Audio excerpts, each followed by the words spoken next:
대출 총량 규제는 여전히 하라고 스탠스가 내비쳐졌기 때문에 서민 실수요자를 굉장히 깐깐하게 보겠죠. 분명히 서류가 들어와야 되고 이 서민 실수요자 요건임을 밝혀야 되는 것도 쉬운 방법은 아닐 겁니다. 그래서 여러분 지금은요 되는 은행 아직까지 남아있는 은행들이 있잖아요. 화면 아래에 있는 메일 주소로 접수 양식에 맞춰서 넣어주시면 아직까지 되는 은행으로 도움을 드리도록 하겠으니 여러분들 같이 이 어려움을 극복해 보시는 게 좋을 것 같습니다.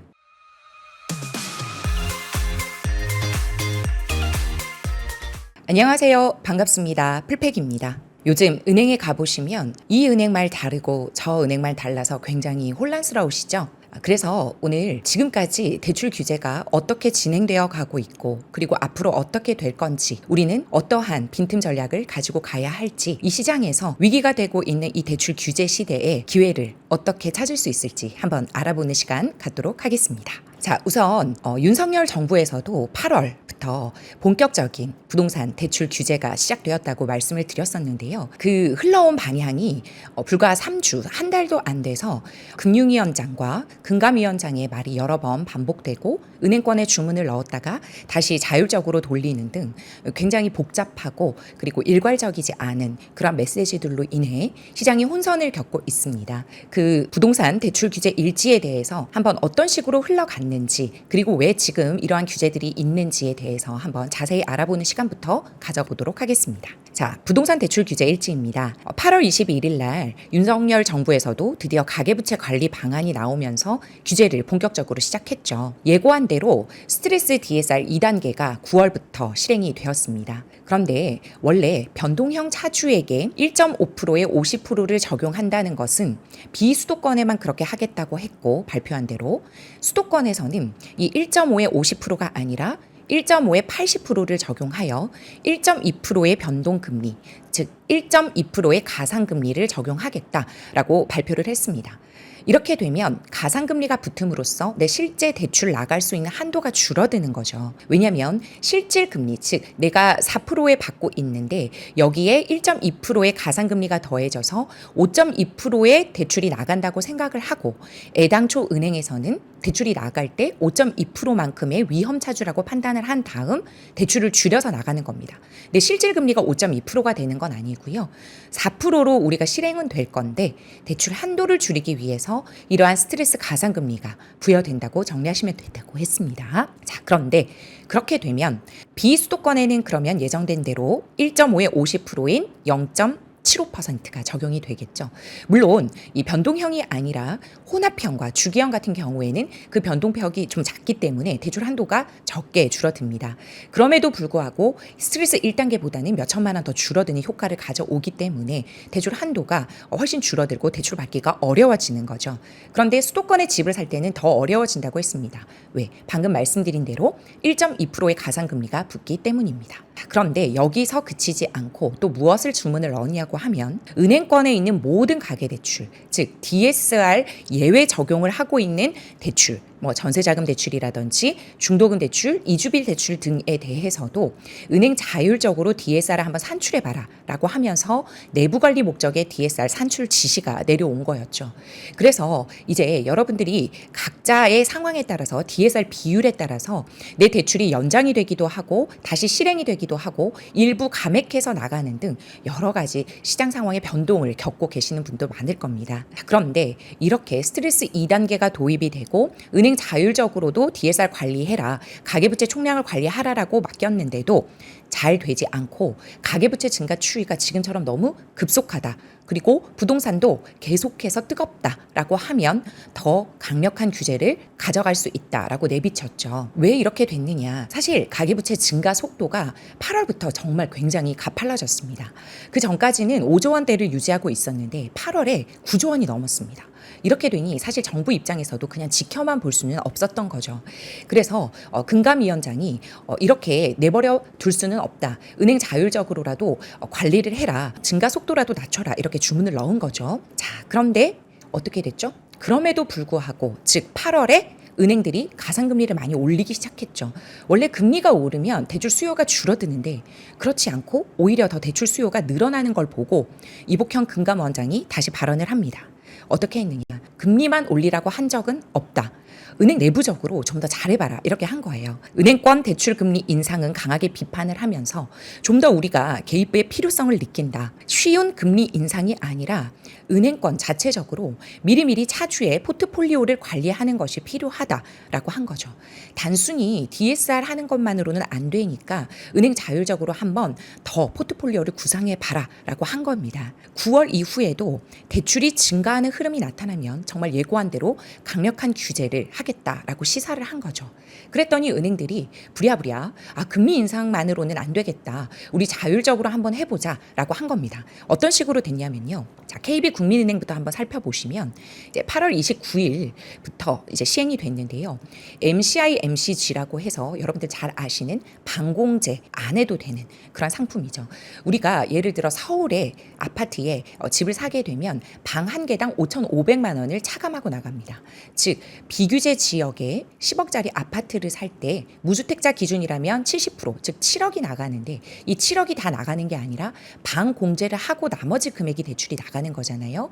원래라면 방이 3개라면 방 3개를 다 빼는 건데 보통은 이러한 MCI, MCG를 가입을 해서 방 공제하지 않고 최대의 LTV 비율만큼 대출을 가져갈 수 있게 하는 것. 그것이 바로 모기지 상품이었는데요.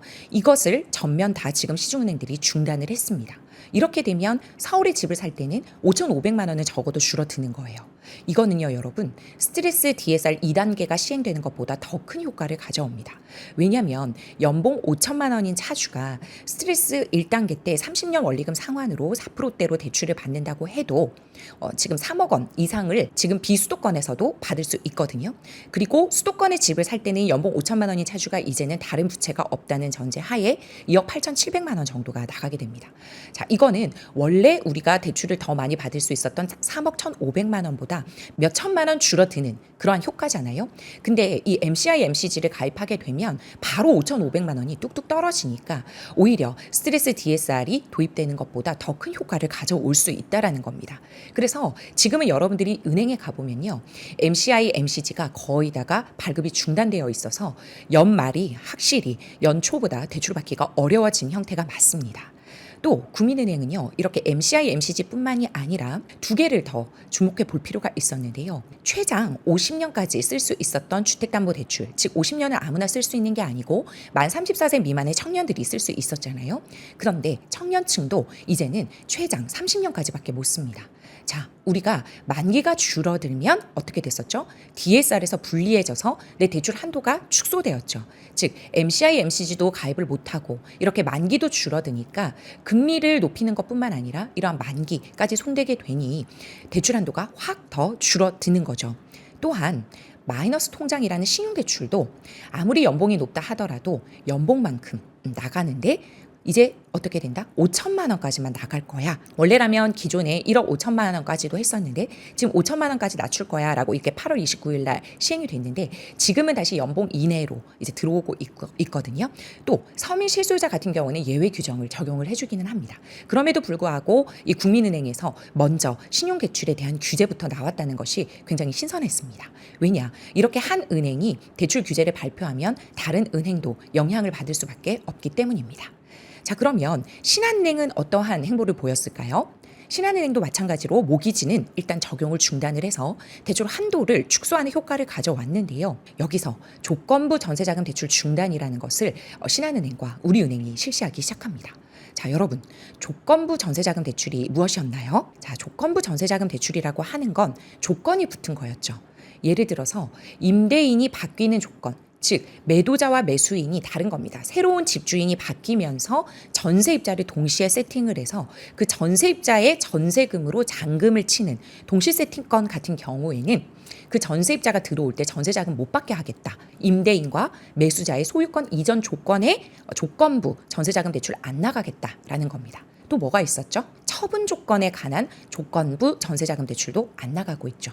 또 선순위 채권 말소 또는 감액 조건으로도 여튼 조건이 붙은 조건부 전세자금 대출은 지금 실행이 안 되고 있습니다. 그러나 여기에도 빈틈이 있었습니다. 대출 실행일 전일까지 이행권은 취급이 가능합니다. 그래서 이미 새낀 매물 같은 경우에는 그 전세자금 대출은 계속 실행이 되고 있잖아요. 그래서 회수된다든지 소급 적용된다든지 하는 게 없습니다. 그래서 만약에 임대인이 바뀐다 하더라도 새낀 매물 같은 경우에는 여러분들이 그 매수를 한다 하더라도 전혀 이러한 조건부 전세자금 대출에 영향을 안 받는 거죠. 그래서 이런 식으로 빈틈 전략을 펼칠 수 있기 때문에 이게 크게 효과가 있을까 하는 비판이 나오기도 합니다. 자, 그다음 우리은행 한번 볼까요? 우리은행 같은 경우에도 MCI, MCG는 같이 중단을 했고요. 전세대출 조건부 취급 제한이 있었다고 했죠. 또 다주택자 생활안정자금대출, 우리가 집을 사고 이전 등기 난 다음에 3개월 뒤부터 받는 주택담보대출은 생활안정자금대출로 바뀐다고 했습니다. 이 생활안정자금대출이 LTV, DSR 범위 내에서는 대출 한도 제한 없이 다 나가고 있었는데 우리은행이 다주택자 생활안정자금대출은 어떻게 기존에는 2억 원이었는데 1억 원으로 축소하겠다라고 했고, 이 다주택자 생활안정자금대출 같은 경우에는 이제 대부분의 시중은행들이 1억 원까지만 내주고 있습니다. 농협은행 같은 경우에는 MCI, MCG 적용을 중단했고요. 하나은행이 지금 조금 빈틈이 있습니다, 여러분. 전세자금 대출도 그렇고 이러한 주택담보대출도 그렇고요. 이러한 시중은행 중에는 아직까지는 하나은행이 빈틈이 가장 많다라는 꿀팁을 드리도록 하겠습니다. 자, 그 이후에 어떻게 됐을까요? 이렇게 은행이 자율적으로 DSR도 관리하고 대출 한도도 축소하겠다라고 했는데 어떻게 됐죠? 이러한 은행들의 규제가 나오니까 애꿎은 서민 실수요자 그리고 1주택자들에 대한 피해가 많아지는 거예요. 왜냐하면 갈아타기 주담대나 1주택자에 대한 조건부, 또 조건부가 붙지 않는다 하더라도 우리은행 같은 경우에는 1주택자부터 아예 전세자금 대출과 주택담보대출을 받겠다라고 강력한 규제가 시행돼 버렸거든요. 이 며칠 사이에 그러한 대출이 각 은행별로 다르게 상이하게 나오다 보니까 시장이 굉장히 혼선을 입었습니다. 그러다 보니 이거는 너무 과하다. 그리고 바로바로 이렇게 내는 게 어딨냐라고 하면서 원성이 짙어지자 이복형 금감원장이 다시 4일에 뭐라고 발표를 했죠? 서민 실수요자 피해는 없게 해야 한다. 우리은행과 국민은행이 실행하는 1주택자 대출 금지 자체는 금감원이 시킨 게 아니고 공감하지도 않는다라고 하니 은행에서도 약간 당황한 거죠. 분명히 은행 자율적으로 맡긴 줄 알고 1주택자부터는 대출 금지를 했는데 서민 실수요자는 풀어주라는 의미였나? 라고 한 거죠. 이렇게 됐더니 시장에서 뭐라고 했냐면 이렇게 창구에서도 혼란을 가져오고 서민 실수요자도 그렇고 모든 국민들이 혼란을 입게 되니 이거는 관치금융이 아니냐, 너무 개입하는 거 아니냐, 좀 내버려두면 안 되냐 라는 논란 등이 펼쳐지게 됩니다. 그런 비판이 거세지자 이제는 어떻게 됐죠? 바꿉니다. 계속 이복형 금감원장이 말하고 별로 시장의 반응이 좋지 않으니까 이제는 6일 금융위원장이 나오게 됩니다. 금융위원장이 나와서 이렇게 시장에 혼선을 줬다면 죄송하다라고 하면서 그러나 과계부채를 관리해야 하는 정부의 기조는 확고하기 때문에 지금처럼 은행 자율적으로 계속 관리를 잘 해달라라고 한 거죠. 그리고 이렇게 함에도 불구하고 부동산이 계속 과열되고 증가 속도가 가팔라지면 추가 대책 내놓겠다라는 기조는 확실히 했습니다. 그렇게 되니까 은행들에서 어떻게 되는 거죠? 그러면 자율적으로 좀 더 우리가 한번 해보겠다라고 하면서 지금 자율적으로 은행들이 각각 규정을 만들고요. 그러나 방금 말한 대로 서민 실수요자들은 예외 규정을 두어서요. 각 은행마다 서민 실수요자 전담팀이 꾸려질 만큼 이렇게 예외 규정을 두는 것에 대해서는 대출이 나갈 수 있게끔 지금 현재까지는 그렇게 시행이 되고 있습니다. 자, 그렇게 되니 사람들이 이제 많이 하는 질문들이 있을 거잖아요. 그 질문을 한번 모아봤습니다. 어떠한 질문들이 많이 나왔냐면요. 입주 단지에 있는 전세자금 대출 가능하냐? 이게 조건부 전세자금 대출에 해당되어서 안 해준다는 은행도 있는데 가능하냐? 특히 지금 이제 11월부터 입주 예정인 둔촌주공, 올림픽파크 포레온 같은 경우에 굉장히 대단지인데 혼란을 겪고 있는 게 사실입니다. 그래서 둔촌주공 입주 시 전세금으로 잔금을 치려고 했는데 전세자금 대출 가능할까요? 라는 질문들이 굉장히 많이 쏟아지기 시작하고요. 커뮤니티가 난리가 났습니다. 최근 청약한 방배 DH는 어찌 되는지 궁금했는데 입주하면서 전세 놓는 거는 규제 대상이 아닌지 아니면 이미 분양 계약을 한 건이라 가능한 건지 궁금합니다. 또 이번에 입주하는 단지들도 전세로 세팅하려던 세대들도 전세 대출 제한을 받는 걸까요? 이러한 질문들이 계속 나왔다고 말씀을 드렸었죠. 이러한 질문들이 여전히 거세집니다. 왜? 지금 일부 은행은 해주고 일부 은행은 안 해주는 걸로 같은 규정을 해석하기 나름대로 다르게 적용을 하고 있기 때문입니다. 자, 입주하는 아파트의 전세입자, 전세대출도 해주겠다라고 하는 신한은행은 왜 해줬다고 했죠? 다시 한번 이 뉴스를 보면은요. 자, 은행권에 따르면, 즉 이 신한은행이나 해주는 은행권에 따르면 세입자들을 위해서는 이 전세자금 대출, 조건부 전세자금 대출로 보지 않고 전세자금 대출을 실행해 주겠다고 합니다. 그 이유는 뭐냐면 일반 분양자들도 이미 분양 계약서상 소유주로 등재되었기 때문에 잔금을 치르면서 이게 임대인이 바뀌는 게 아니다. 소유권이 변경된다고 볼 수가 없다. 그렇기 때문에 전세자금 대출이 불가능한 조건인 대출 실행일에 매수자의 소유권 이전에 해당되지 않고 개인 간의 매매 거래도 아니기 때문에 우리 은행은 해주겠다라고 한 겁니다. 자, 그런데 이렇게 발표를 하고 나서 다른 은행도 다 해줄 줄 알았는데 다른 국민은행이라든지 농협은행이라든지 이러한 은행들은 우리는 그렇게 규정을 해석하지 않고 이렇게 전세금을 받아서 입주하는 신축단지에 전세자금 대출을 실행하는 것도 결국은 조건부 전세자금 대출에 해당한다. 하지 않겠다라고 발표를 해버린 거예요. 그래서 이제는 신축단지에 입주하는 전세입자들은 되는 은행 찾기 한 곳 싸움에서 승리하셔야 합니다. 그래서 시행사 협약은행이라든지 또는 급하시면 저에게 메일을 주시면 이제 연락을 드린다고 했었죠. 예, 그래서 여러분들이 이제는 스스로 발품을 파셔서 되는 은행을 찾아야 되는 그런 혼란의 시장이 된 것은 맞습니다. 굉장히 번거로운 시장이 된 거죠. 자, 그러면 이제 시중은행 신축 분양 아파트 전세자금 대출을 해주는 데는 신한은행과 하나은행이고요. 국민은행은 10월까지는 안 해주겠다라고 했고요. 11월부터는 풀릴 것 같으나 한번 은행 내부 규정을 잘 살펴보셔야 할 것 같습니다. 자, 우리은행과 농협은행은 이러한 예외 규정 적용하지 않고 이것은 조건부 전세자금 대출에 해당되는 것으로 보고 해주지 않겠다라고 합니다. 그러면 여러분들은 신축 아파트에 전세 자금 대출을 받아야 한다라고 한다면 이 두 은행을 적극적으로 활용해 보시는 게 좋겠죠. 또 이러한 질문들도 많이 나온다고 했죠. 이제 조건부 전세 대출은 다 막히게 된 거죠. 10월 말에 전세입자 받아서 잔금 쳐야 하는데 아직 전세입자가 안 구해진 상황에서 전세대출 규제가 되어 너무 걱정이 되고 어떻게 헤쳐나가야 할지 모르겠습니다. 또 같은 질문입니다. 매수하고 세입자 맞춰야 되는데 조건부 전세자금 대출이 막히고 있다고 해서 굉장히 답답합니다.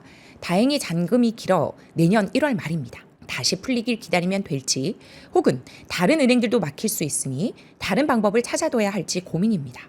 주담대로 맞고 세입자를 찾아도 똑같이 조건부로 들어가는 것 같아서 막막합니다. 그렇죠? 왜냐하면 일단 임대인이 주택담보대출을 받고 나중에 그 전세입자가 전세자금 대출 받든 해서 전세보증금 가지고 와서 그거를 갚는다 하더라도 상환 조건이 되어버리기 때문에 조건부 전세자금 대출이 돼버리는 거잖아요. 그럼 아예 현금이 많은 현금 부자인 전세입자를 찾던지 아니면 본인이 대출을 많이 받아서 실거주를 하던지 또 다른 방법을 찾아야 하기 때문에 굉장히 복잡해지는 거죠. 이러한 조건부 전세자금 대출은 이제 해주는 은행 가야 합니다. 그렇죠? 이제 남아있는 신축 아파트 말고 그냥 일반 구축이나 일반적으로 메꿔야 하는 그러한 조건부 전세대출 같은 경우에는요. 현재 하나은행만 가능합니다.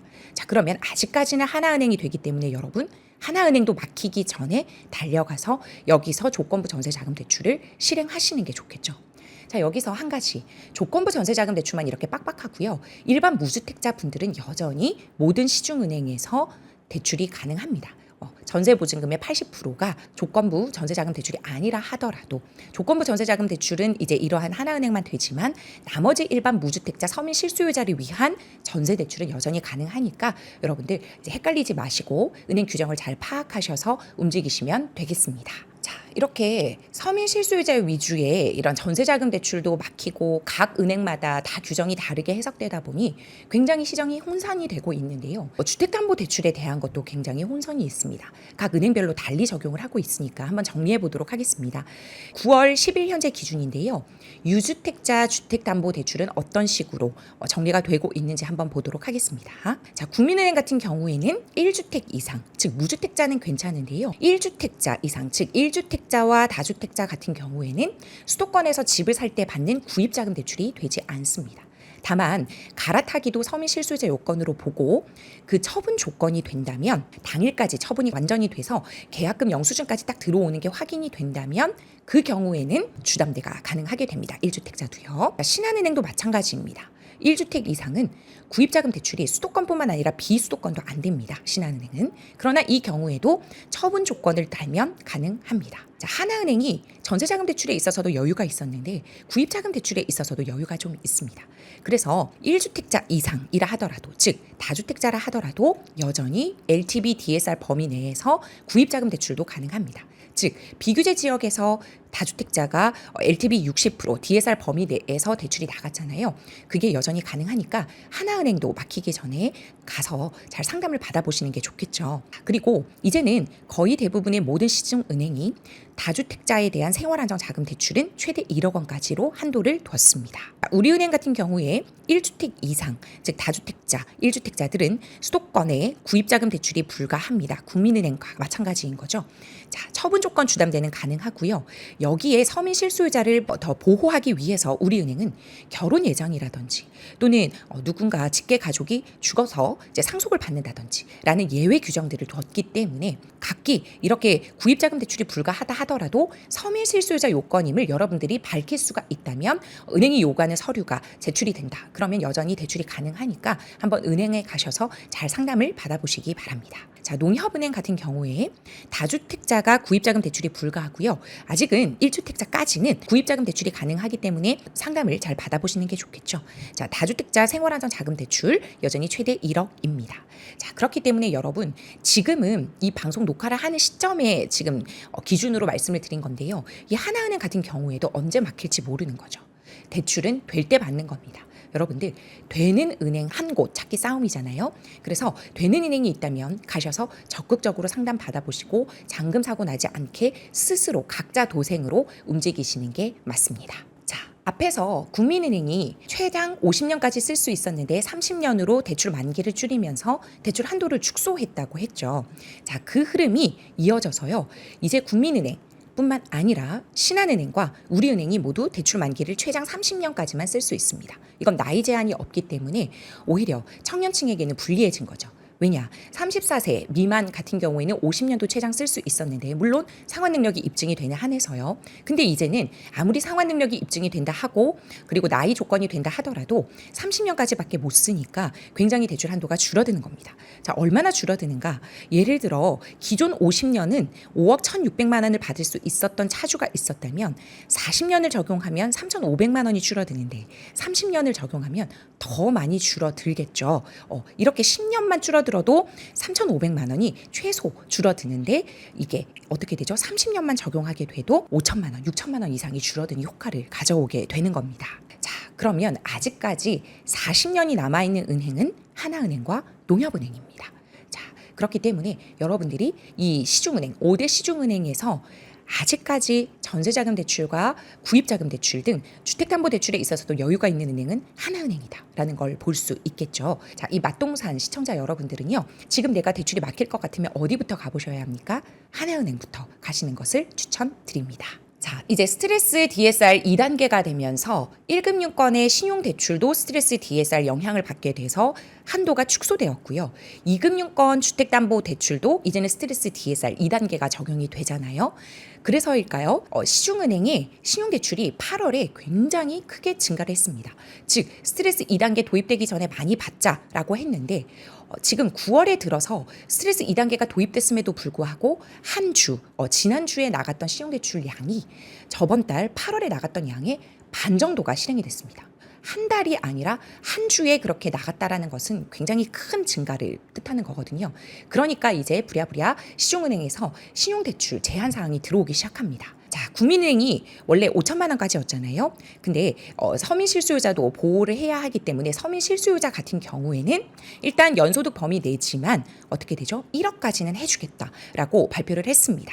자, 그렇기 때문에 국민은행에서 내가 신용대출을 받는데 서민 실수요자 요건이 된다라고 하면 연소득 범위 내가 아니라 1억까지다라고 보시면 되는 거고요.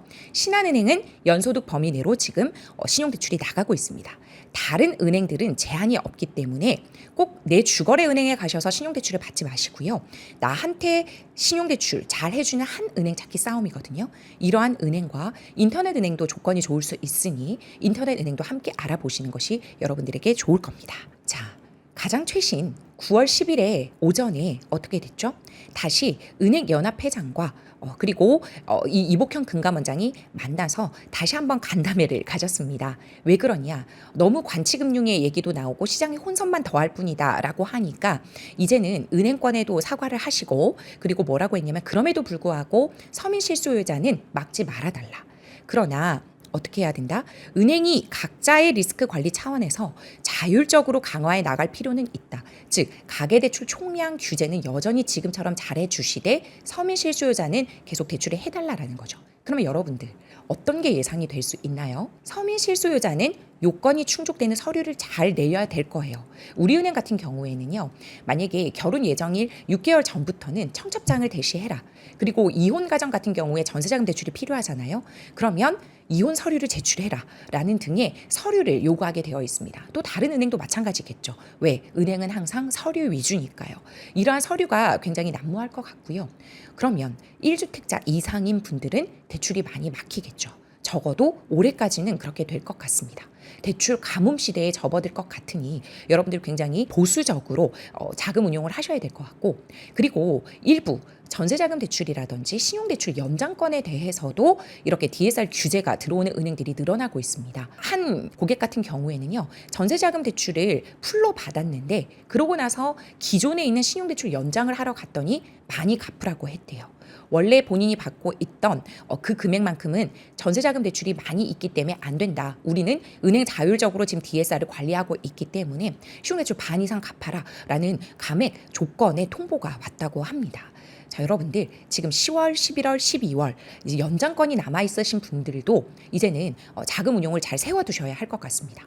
원래는 연장권에는 DSR을 적용하지 않고 있었는데 이제는 모든 은행이 은행 자율적으로 DSR을 관리하고 있기 때문에 연장권에도 이렇게 DSR을 도입을 할 수가 있거든요. 그래서 내가 지금 DSR 40%, 50%를 넘어 있다. 그런데 연장을 해야 한다라고 하시는 분들은 자금 운용을 잘 계획하고 세워두시는 것이 안전할 것 같습니다. 자, 나머지는요 한번 읽어보시면 되고요. 자, 그러면 이제 어떻게 되는 거죠? 8월에 이제 은행이 금리를 올렸더니 금감원장이 손쉬운 이제 금리 인사 방법으로 대출 총량을 규제하지 말라고 해서 은행 자율적으로 지금 DSR 강화해 나갔고, 아무리 자율적으로 한다 하더라도 지금 10일까지는 어떻게 정리가 되면 되죠? 서민 실수요자까지는 대출을 막지 말아달라. 서민 실수요자 요건이 충족되는 서류를 받으면 아마 다 해줄 것 같습니다. 그러나 대출 총량 규제는 여전히 하라고 스탠스가 내비쳐졌기 때문에 서민 실수요자를 굉장히 깐깐하게 보겠죠. 분명히 서류가 들어와야 되고 이 서민 실수요자 요건임을 밝혀야 되는 것도 쉬운 방법은 아닐 겁니다. 그래서 여러분 지금은요, 되는 은행, 아직까지 남아있는 은행들이 있잖아요. 그런 은행들을 열심히 발품을 팔아보시고 정 안 되면 화면 아래에 있는 메일 주소로 접수 양식에 맞춰서 넣어주시면 아직까지 되는 은행으로 제가 도움을 드리도록 하겠으니 여러분들 같이 이 어려움을 극복해 보시는 게 좋을 것 같습니다. 이 영어 문구를 해석을 해보면요, 삶이 내게 어려움, 즉 레몬을 던지면 나는 그것을 가지고 너무 시다, 어렵다, 버려야겠다, 안 먹겠다 라고 하는 것이 아니라 레모네이드를 만들겠다라는 영어 문구입니다. 제가 개인적으로 굉장히 좋아하는 문구인데요. 여러분, 지금 대출 시장이 굉장히 혼선이 있고 대출이 안 되는 것은 분명히 위기가 맞고 레몬이 맞습니다. 그러나 여러분들은 이제 이러한 대출력이 있으신 분들은 되는 은행이 분명히 있잖아요. 그 은행에 가셔서 기존의 방법대로 대출을 받으시면 되는 겁니다. 그것이 바로 레모네이드를 만드는 긍정적인 방법이겠죠. 언제나 이렇게 대출이 막혀갈 수도 있고 연말로 갈수록 원래 대출은 어려워지는 게 맞습니다. 그러나 이 상황 속에서도 분명히 위기를 기회로 만들어내는 레모네이드로 만들어내는 투자자들이 있습니다. 지금 이렇게 되니까 대출 나가는 속도도 그렇고요. 시장이 약간 주춤하고 있는 게 맞습니다. 즉 대출 규제가 어느 정도는 효과를 보이고 있으나 이것이 장기적으로 갈 것 같지는 않습니다. 그러나 이렇게 대출 규제가 들어올 때 분명히 팔아야 하는 물건, 그리고 던져야 하는 처분 조건의 물건들은 있을 수 있거든요.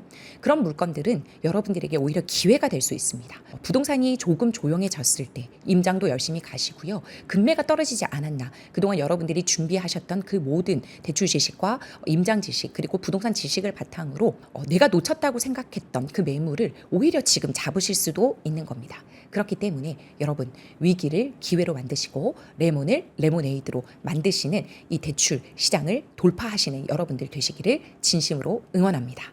감사합니다.